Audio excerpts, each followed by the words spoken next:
مرکز مطبوعات وزارت تندرستی تاجیکستان روز 21 مای سال 2023 در یک اطلاعیه خبر داد که روز 20 مای در پی ترکش بالون گاز در بازار مرکزی نویه 5 ولایت ختلان 28 نفر زخمی شده در بیمارخانه مرکزی این نویه بستری گردیدند.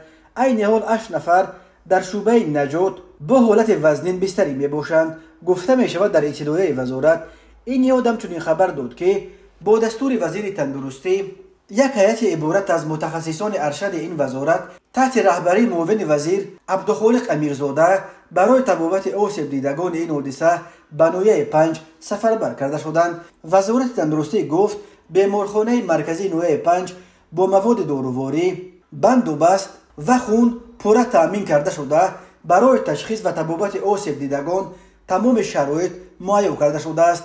وضع سلامتی آسیب دیدگان این حادثه تحت نظارت قطعی طبیبان مخصوصا رهبریت وزارت تندرستی و حفظ اجتماعی اهالی مملکت قرار دارد تاکید شده است در اطلاعیه وزارت. بنا به خبرها نزدیک نصف روزی 20 مای در یک آشخانه پیرشکی فروشی در بازار نویه 5 ترکش به عمل آمد. رسانه‌ها درباره آسیب دیدن بیش از 20 نفر در این حادثه خبر داده بودند. گفته میشد ترکش زمانی رخ داده است که چند نفر در داخل آشخانه تناول میکردند و راهگذران از شفت دکان میگذشتند. اما وزارت کارهای داخلی شام 20 مای در اطلاعیه‌اش تنها جراحت برداشتن صاحب دکان و 2 نفر دیگر را تصدیق کرده نوشت.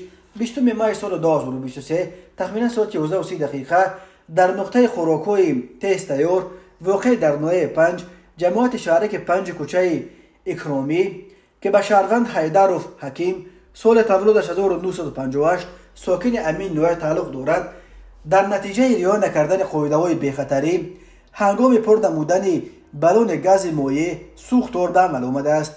در نتیجه خود صاحبکار دکان و 2 نفر شهروند جراحت گوناگون برداشتند. از روی حادثه مذکور تحقیقات ادامه دارد. این یگانه مورد آسیب دیدن شهروندان در تاجیکستان بر اثر ترکش گاز نیست. بازار نویه 5 قبلا 2 دفعه دچار سوختار هم شده بود.